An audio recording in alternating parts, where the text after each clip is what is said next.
कभी आप ब्रह्म मुहूर्त में जगे हैं? जगकर देखिए, संध्या होने के पश्चात जब रात्रि का अंधकार सारे संसार को धीरे धीरे अपने अंधकार में निगलने लगता है, तो यही अंधकार ब्रह्म मुहूर्त में भोर होने से ठीक पूर्व तनिक अधिक काला हो जाता है।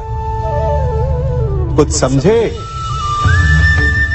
हमारा जीवन भी कुछ ऐसा ही होता है। जब हमारे जीवन की समस्याएं अपने अंत पर होती है, तो यही समस्याएं एक भीषण रूप लेकर हमारे समक्ष प्रस्तुत हो जाती है और ऐसे परिस्थिति में अधिकतर लोग हार मान जाते हैं, भय खा जाते हैं। परंतु यदि आप हार न माने, भय न खाएं, दृढ़ रहें, निरंतर आगे बढ़ते रहें, तो प्रकाश के रूप में हमारा स्वागत करने के लिए सूर्य उदय सदा हमारे समक्ष प्रस्तुत रहेगा। आपने बरगद के वृक्ष को देखा है? जितना विशाल उतना दृढ़। पतझड़ में वो सूख जाते हैं, परंतु दुर्बल नहीं होते, टूटकर गिरते नहीं। और उसके विपरीत दलदल में उपजे वृक्षों को देखिए, वो दिखने में तो बड़े होते हैं, पतझड़ आए या शीत सदा हरे भरे होते हैं, परंतु इतने दुर्बल होते हैं कि जलधारा के हल्के से वेग से वो गिर जाते हैं। परंतु ऐसा क्यों होता है?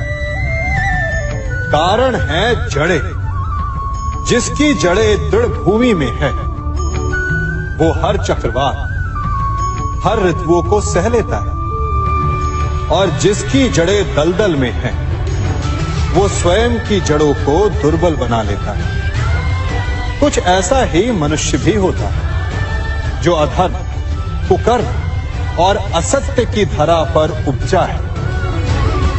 वो समय की एक मार भी नहीं सह पाता, और जो मनुष्य सत्य, धर्म की धरा पर उपजा है, वो हर समस्या से अविचलित हो जाता है।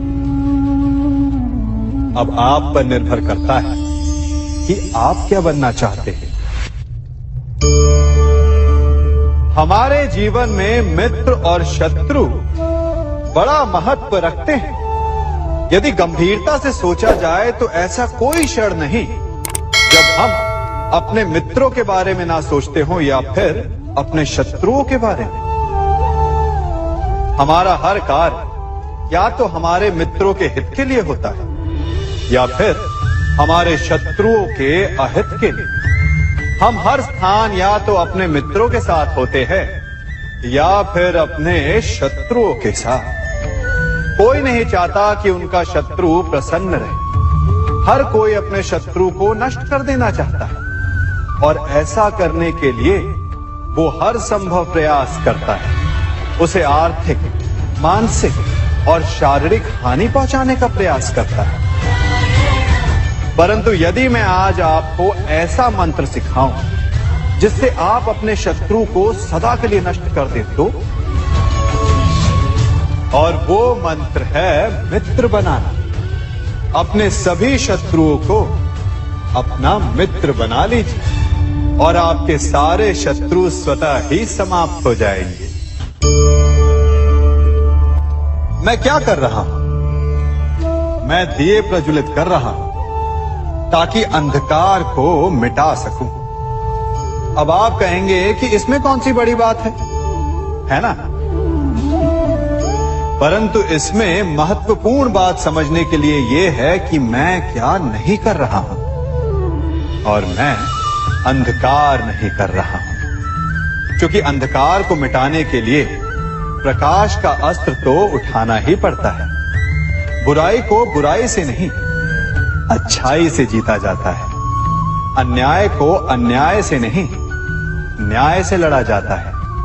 क्रोध को क्रोध से नहीं, क्षमा का साथ लेना होता है। ठीक उसी प्रकार एक लोहा लोहे को काटता है, परंतु एक ठंडा लोहा ही गर्म लोहे को काट सकता है।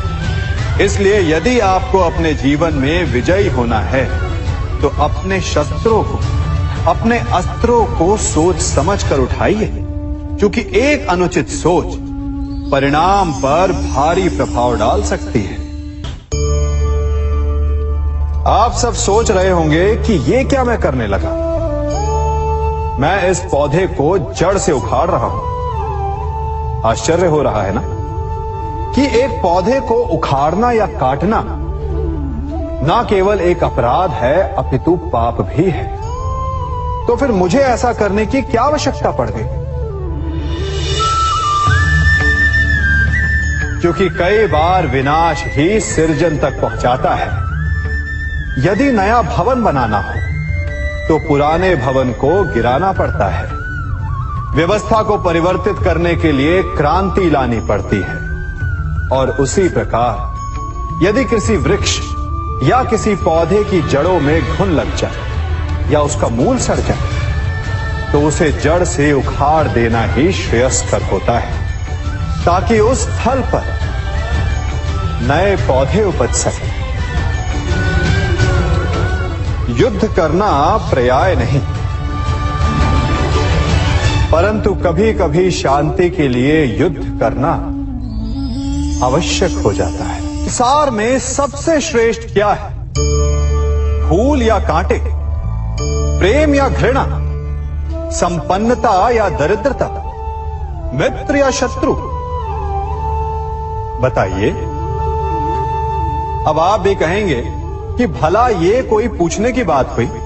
अवश्य, फूल, प्रेम, संपन्नता और मित्र ही श्रेष्ठ है। परंतु क्या आपने अपने जीवन में कभी सोचा है कि हर एक भाव, हर एक वस्तु, हर एक घटना का एक गुण धर्म होता है?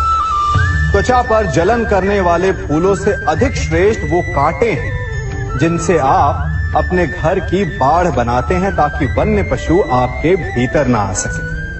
वो प्रेम श्रेष्ठ नहीं जो आपको अंधा, लोभी, पक्षपाती बनाता। वो घृणा श्रेष्ठ है जो आपको नया मार्ग दिखाते। वो संपन्नता श्रेष्ठ नहीं जो आपको कृपण बनाते, मतदान बनाते। वो दरिद्रता श्रेष्ठ है जो आपको जीवन में परिश्रम करने की शिक्षा दे। कुविचार देने वाले, बुरा मार्ग दिखाने वाले मित्रों से अधिक श्रेष्ठ वो शत्रु होते हैं जो हमें जीवन का लक्ष्य दे दे। इसलिए अपने जीवन में हर वस्तु, हर भाव, हर घटना के गुण धर्म को पहचानिए और उसके पश्चात अपना चयन कीजिए। स्वर्ण। हम सभी को अपने जीवन में स्वर्ण से कभी ना कभी कुछ ना कुछ थोड़ा या अधिक मोह होता ही है ना? परंतु क्या आपने कभी सोचा कि स्वर्ण को प्राप्त कैसे किया जाता है? जब भूमिगत खदानों से स्वर्ण को निकाला जाता है तब वो एक पाषाण की भांति होता है। ऐसा पाषाण जिससे आप किसी को भी मार सकते हैं, परंतु उसे आभूषण के रूप में स्वयं के शरीर पर धारण नहीं कर सकते। यदि उसे आभूषण बनाना है तो उसे लंबी यात्राएं करनी होती है। उस पाषाण को पिघलना होता है। सोनार के हथौड़ी की अनेकों चोटें खानी पड़ती है। फिर काट छाट और उसके पश्चात जाकर वो ऐसा आभूषण बनता है जो हमें वर्षों तक, सदियों तक लुभाता रहता है।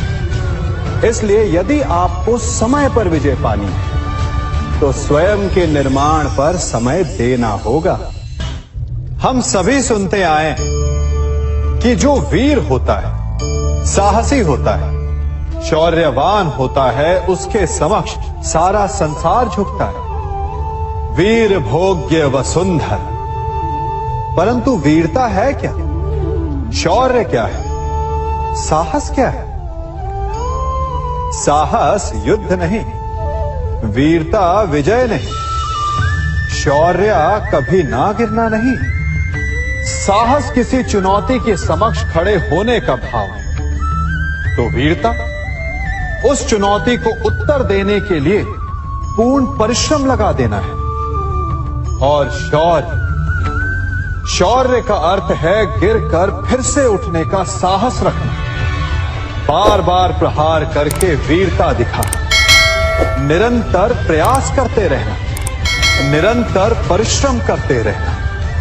इसलिए विजयी होने से अधिक महत्वपूर्ण है शौर्यवान होना, क्योंकि जो शौर्यवान है उसे विजय मिलना निश्चित है।